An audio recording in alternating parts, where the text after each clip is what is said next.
Sa ngalan ng Ama at ng Anak at ng Espiritu Santo, Amen. ang pagpapala ng ating Panginoong Hesukristo, ang pag-ibig ng Diyos Ama, at ang pakikipagkaisa ng Espiritu Santo naway sumainyong lahat. At sumaiyo rin. Mga kapatid, tinipon tayo bilang mga kaanib na angkan ng Diyos, kaya dumulog tayo sa maawaing Panginoong nagpapatawad ng lubos. Sinugong tagapagpagaling sa mga nagsisisi, Panginoon, kaawaan mo kami. Panginoon, kaawaan mo kami. Dumating na tagapag-anyayang mga makasalanay magsisi, Kristo, kaawaan mo kami. Kristo, kaawaan mo kami. Nakaluklok ka sa kanan ng Diyos Ama para ipamagitan kami.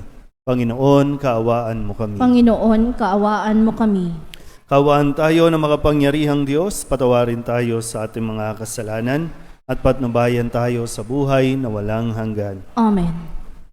Manalangin tayo. Ama naming makapangyarihan, ipagkaloob mong lagi naming ikaligayang ikaw ay paglingkuran, sapagkat walang maliw at walang kahulilip ang kasiyahan kapag sumasamba kami sa iyong kapangyarihang nagpapairal sa tanang sanlibutan. Sa pamamagitan ni Hesukristo, kasama ng Espiritu Santo, magpasawalang hanggan. Amen. Umupo ang lahat.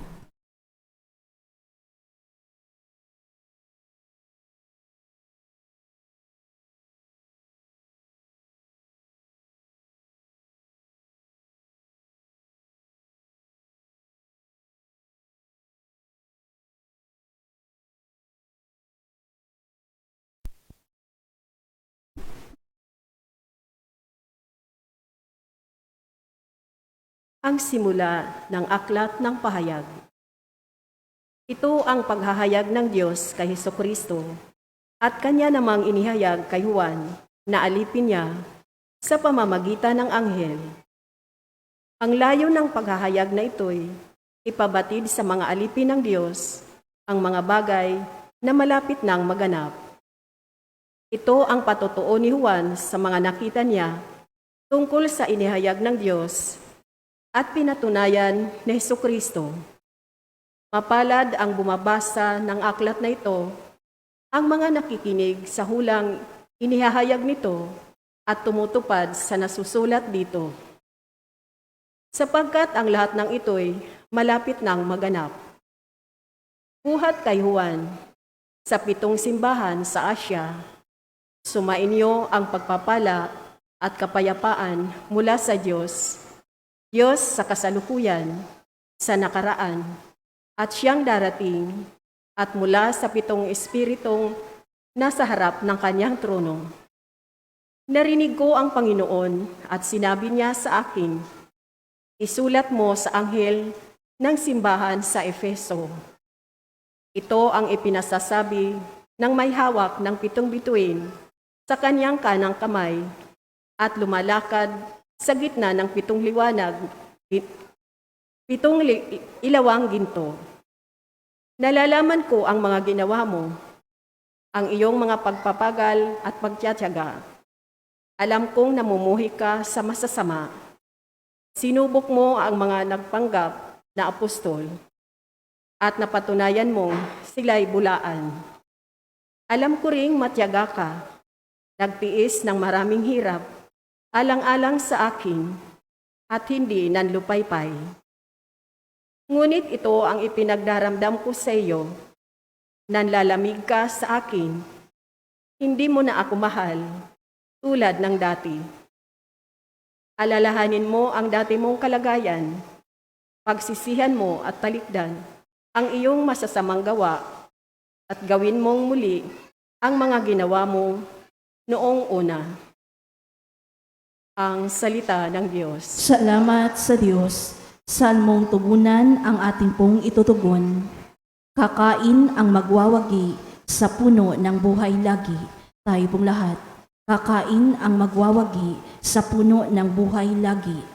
Mapalad ang taong hindi naaakit niyong masasama upang sundan niya ang kanilang payot, maling halimbawa, hindi sumasama sa sinumang taong ang lagi adhikay, pagtawanan lamang at hamak-hamakin ang Diyos na dakila. Nagagalak siyang laging magsaliksik ng banal na aral. Ang utos ng puon, siyang bumubulay sa gabi at araw. Kakain ang magwawagi sa puno ng buhay lagi. Ang katulad niya ay isang punong kahoy sa tabing batisan. Sariwa ang dahot, laging namumunga sa kapanahunan. At anumang gawin ay nakatitiyak na magtatagumpay. Kakain ang magwawagi sa puno ng buhay lagi. Ngunit ibang-iba ang masamang tao, ipa ang kawangis. Siya'y natatangay at naipapadpad kung hangi umihip. Sa taong matuwid ay Panginoon ang siyang mag-iingat, ngunit kailanman ang mga masama ay mapapahamak. Kakain ang magwawagi sa puno ng buhay lagi. Tumayo ang lahat. Hallelujah, hallelujah. Wikain mo, oo nakikinig ako sa iyong mga salita. Hallelujah, hallelujah, hallelujah. Sumainyo ang Panginoon. At sumaiyo rin. Ang mabuting balita ng Panginoon ayon kay San Lucas. Papuri sa iyo, Panginoon. Malapit na si Jesus sa Jericho at dooy may isang lalaking bulag na nakaupo sa tabi ng daan at nagpapalimos. Nang marinig nitong nagdaraan ang maraming tao, itinanong niya kung ano ang nangyayari. Nagdaraan si Jesus sa taga Nazaret, sabi nila, at siya'y sumigaw, Jesus, anak ni David, mahabag po kayo sa akin. Sinaway siya ng mga nasa unahan, ngunit lalo pa niyang nilakasan ang sigaw.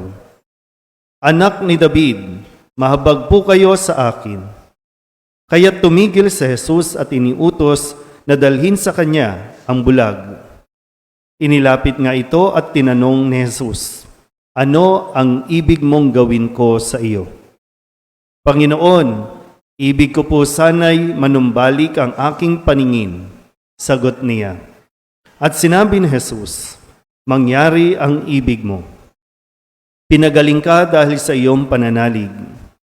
Noon din, nakakita siya at sumunod kay Jesus at nagpasalamat sa Diyos. Nang makita ito ng mga tao, silang lahat ay nagpuri sa Diyos. Ang mabuting balita ng Panginoon. Pinupuri ka namin, Panginoong Heso Kristo. Umupo ang lahat. Isang mapagpalang araw po sa inyong lahat. Kamusta po ang simula ng inyong linggo?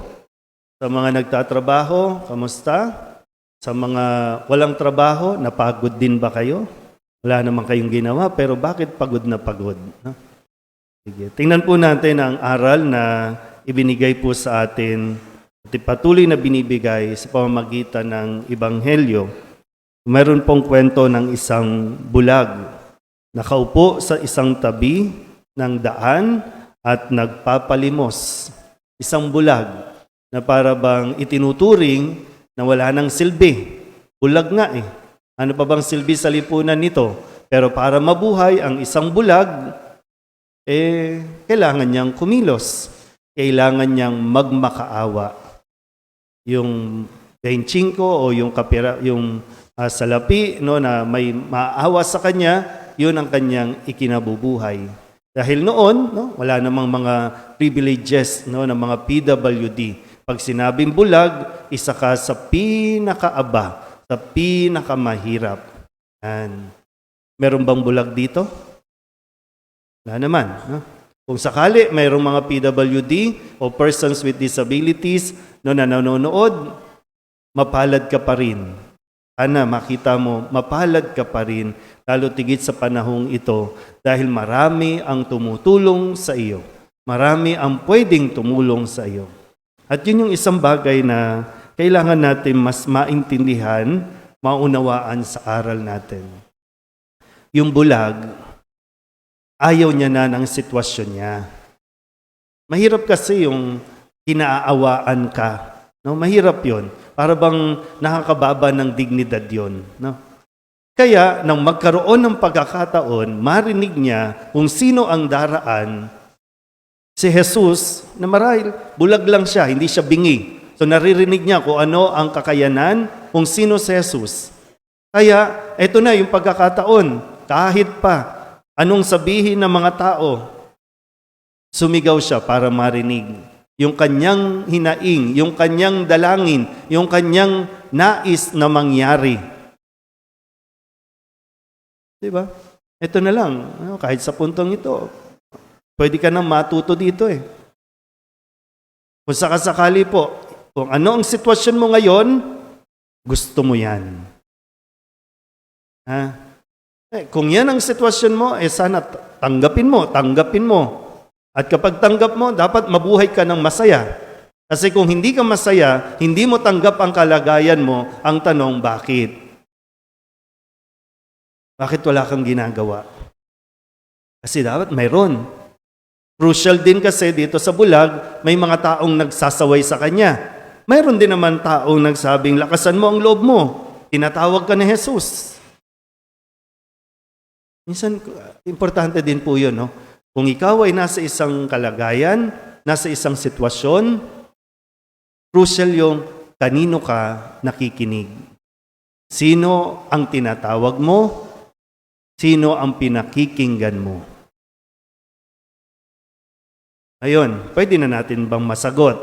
Bakit ganyan ang sitwasyon mo sa buhay? Ano ba? Okay na sa'yo. Kaawaan ka na lang. Nag-self-pity ka na lang. Tapos isisisi mo sa ibang tao, bakit ganito kalagayan mo? Bakit ganito ka? Ginusto mo rin yan. O pwedeng ngayon, hindi mo gusto, pero baka sa katagalan ng panahon, ikaw na yan. Desisyon mo na yan na manatili sa ganyang kalagayan. Pwedeng sabihin, bulag ka lang. May magagawa pa kahit bulag. Ang problema, yung kumpleto nga eh. Diba? Yung wala naman sakit eh. Na po pwedeng may gawin, mas piniling maging tamad. Mas piniling mamuhay na lang na nakatunganga. Minsan sa mga kabataan, no? Hindi kaya, tanggapin natin, hindi kaya ng magulang ninyo na pag-aralin kayo, makatungtong sa college. Hindi nila kaya. Tanggapin natin yan. Pero hindi ibig sabihin wala ka nang magagawa. Kasi kung gusto mo, mayroong paraan. Maraming paraan. Nga lang, sabi ko, baka tinanggap mo na hanggang dyan ka lang. Dapat malinaw din. Pag tinanong ka ni Jesus, ano ba ang gusto mo? Ano ang gusto mong gawin ko sa iyo? Malinaw ba rin sa atin kung ano? Kasi kung malinaw sa atin, sabi niya, mangyari ang ayon sa pananalig mo. Diba yung paano natin siniset, no? Yung ating utak. Walang ibang pwedeng sisihin, ha? Lalo na sa atin dito, mga tumanda na tayo, matatanda na tayo, ha? Walang ibang dapat sisihin o ipagbalingan kung bakit ganyan ka, sarili mo lang. Kasi yung pinakinggan mo rin, no? Pero hindi sila, ikaw pa rin yan. Ha? Desisyon mo yan. So, muli, tanggapin mo kung anong sitwasyon mo, mabuhay ka, maging masaya ka. Pero kung sakaling hindi ka masaya dyan, baka mayroon ka pang dapat gawin. Mayroon kang dapat tawagan. Walang iba kundi si Kristo. Pero kapag tinawag ka ni Kristo, dapat malinaw na sa'yo ano ang gusto mong mangyari sa buhay mo. Amen? Magsitayo ang lahat. Hilingin natin sa Diyos Ama na buksan ang ating mga mata upang malinaw nating makita ang kanyang daan at sundan siya ng buong puso. Ang ating pong itutugon, Panginoon, sinagan mo kami ng iyong liwanag. Panginoon, sinagan mo kami ng iyong liwanag.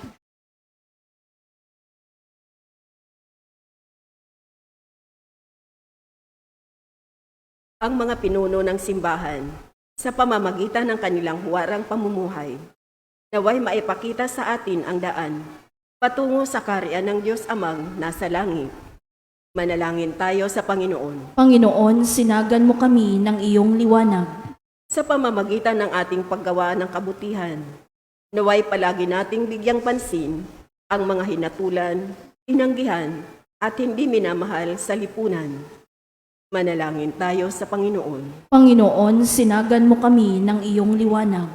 Katulad ng bulag ng Jericho, tayo naway magkaroon ng matatag na pananalig sa nakapagpapagaling na presensya ni Jesus at sundan siya sa daan ng buhay.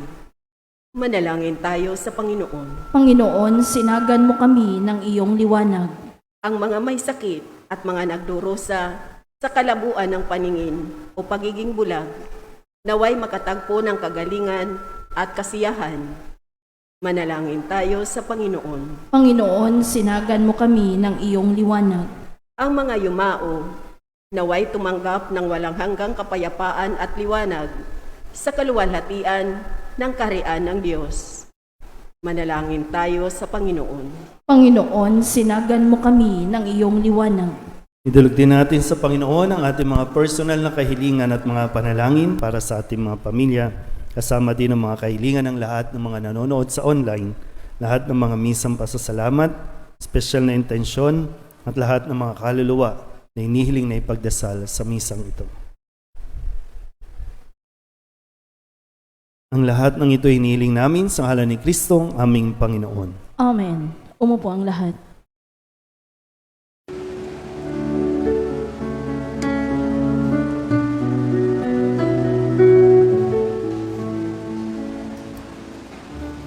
Alay namin aming buhay, bawat gala at lumbay, bawat pangarap naming taglay, sa palad mo ilalagay. Manalangin kayo mga kapatid upang paghahain natin ikalugdan ng Diyos Amang makapangyarihan. Tanggapin nawa ng Panginoon itong paghahain sa iyong mga kamay, sa kapurihan niya at karangalan sa ating kapakinabangan at sa buong sambayanan niyang banal. Ama naming lumika, ipagkaloob mong ang iyong masintahing pagtingin sa aming mga alay upang ang kagandahang loob mo ay aming makamtan at ang bunga ng walang hanggang pag-iral ay aming mapakinabangan sa pamamagitan ni Jesucristo kasama ng Espiritu Santo magpasawalang hanggan. Amen. Sumainyo ang Panginoon. At sumaiyo rin. Itaas sa Diyos ang inyong puso at diwa. Itinaas na namin sa Panginoon. Pasalamatan natin ang Panginoong ating Diyos. Marapat na siya ay pasalamatan. Ama naming makapangyarihan, tunay ngang marapat na ikaw ay aming pasalamatan. Sa iyong paglingap at kagandahang loob, ang tao'y nilikha mo at pinangangasiwa sa sansinukom. Sa hangad mong siya'y iwastong lubos, siya'y pinagdusa mo sa kanyang pagtalikod. Sa iyong paggiliw, iyong ipinahintulot na makabalik siya sa pamamagitan ni Kristo Jesus. Kaya kaysa ng mga anghel na nagsisiawit ng papuri sa iyo, nang walang humpay sa kalangitan, kami nagbubunyi sa iyong kadakilaan. Santo, Santo, Santo, Panginoong Diyos na makapangyarihan, napupuno ang langit at lupa ng kaluwalhatian mo. Hosana sa kaitaasan, pinagpala ang naparirito sa ngalan ng Panginoon. Hosana sa kaitaasan. Ama naming banal, ikaw ang bukal ng tanang kabanalan. Kaya't sa pamamagitan ng iyong Espiritu, gawin mong banal ang kaloob na ito upang para sa aming maging katawan at dugo ng aming Panginoong Hesukristo. Bago niya pinagtiis ang kusang loob na maging handog, inawakan niya ang tinapay, minasalamatan kaniya, Pinaghati-hati ni iyon, iniabot sa kanyang mga alagad at sinabi, "Tanggapin ninyong lahat ito at kanin, ito ang aking katawan na ihahandog para sa inyo."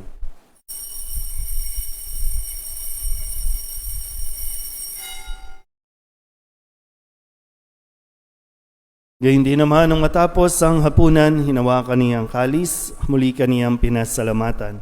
Iniabot niya ang kalis sa kanyang mga alagad at sinabi, "Tanggapin ninyong lahat ito at tinumin. Ito ang kalis ng aking dugo, ng bago at walang hanggang tipan. Ang aking dugo na ibubuhos para sa inyo at para sa lahat sa ikapagpapatawad ng mga kasalanan. Gawin ninyo ito sa pag-alaala sa akin."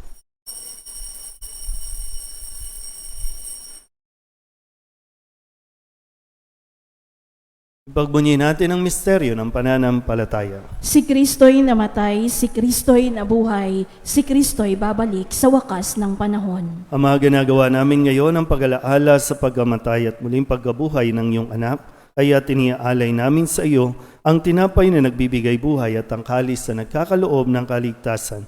Kami napapasalamat dahil kami iyong minarapat na tumayo sa harap mo para maglingkod sa iyo. Isinasamo namin kami magsasalo-salo sa katawan at dugo ni Kristo ay mabuklod sa pagkakaisa sa pamamagitan ng Espiritu Santo. Ama, lingapin mo ang iyong simbahang laganap sa buong daigdig. Puspusin mo kami sa pag-ibig kay San Francisco na aming Papa at ni Jose na aming Obispo at ng Tanang Kaparian. Alalahanin mo rin ang mga kapatid naming nahimlay na may pag-asang sila'y muling mabubuhay, gayon din ang lahat ng mga pumanaw. Kawaan mo sila at patuloyin sa iyong kaliwanagan. Kawaan mo at paghindapating kaming lahat na makasalo sa iyong buhay na walang wakas. Kaysa ng mahal na Birhen Maria na ina ng Diyos, ng kabiyak ng puso niyang sa San Jose.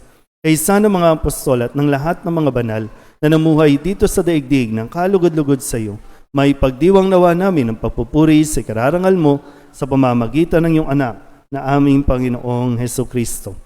Sa pamamagitan ni Kristo, kasama niya at sa Kanya, ang lahat ng parangal at papuri ay sa iyo, Diyos Amang makapangyarihan, kasama ng Espiritu Santo, magpasawalang hanggan. Amen. Amen. Amen. Amen. Buong kababaan loob tayong tumawag sa ating Panginoon ng Ama namin. Ama namin, Sumasalangit ka, sambahin ang ngalan mo, mapasa amin ang kaharian mo, sundin ang loob mo dito sa lupa para nan sa langit. Bigyan mo kami ngayon ng aming kakanin sa araw-araw, at patawarin mo kami sa aming mga sala, para ng pagpapatawad namin sa nagkakasala sa amin, at huwag mo kaming ipahintulot sa tukso, at iadya mo kami sa lahat ng masama. inihiling namin kami iadya sa lahat ng masama, pagkalooban ng kapayapaan araw-araw, iligtas sa kasalanan at ilayo sa lahat ng kapahamakan, samantalang aming pinananabikan ang dakilang araw ng pagpapahayag ng tagapagligtas naming sa Hesu Kristo. Sapagkat iyo ang kaharian at ang kapangyarihan at ang kapurihan magpakailanman. Amen. Panginoong Hesu Kristo, sinabi mo sa iyong mga apostol, "Kapayapaan ang iniiwan ko sa inyo, ang aking kapayapaan ang binibigay ko sa inyo. Tunghayan mo ang aming pananampalataya at huwag ang aming mga pagkakasala. Pagkalooban mo kami ng kapayapaan at pagkakaisa ayon sa iyong kalooban, kasama ng Espiritu Santo, magpasawalang hanggan." Amen. Ang kapayapaan ng Panginoon ay laging sumainyo. At sumaiyo rin. Magbigayan po tayo ng kapayapaan sa isa't isa.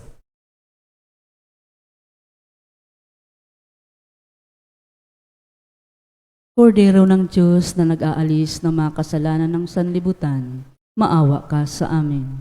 Kordero ng Diyos na nag-aalis ng mga kasalanan ng sanlibutan, maawa ka sa amin. Kordero ng Diyos na nag-aalis ng mga kasalanan ng sanlibutan, ipagkaloob mo sa amin ang kapayapaan. Ito ang kordero ng Diyos. Ito ang nag-aalis ng kasalanan ng sanlibutan. Mapalad ang mga inaanyayahan sa kanyang piging. Panginoon, hindi ako karapat-dapat na magpatuloy sa iyo, ngunit sa isang salita mo lamang ay gagaling na ako. Katawan ni Kristo, Amen.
Jesus ko, ikaw ang buhay ng kaluluwa at katawan. Walang katulad na kaligayahan ang sa puso'y nararamdaman. Wala akong takot pagkat ikaw ay nariyan. Alam ko rin ako ay di mo pababayaan. Mayroon pa ba kaya akong dapat pangambahan maliban sa aking mga pagkukulang?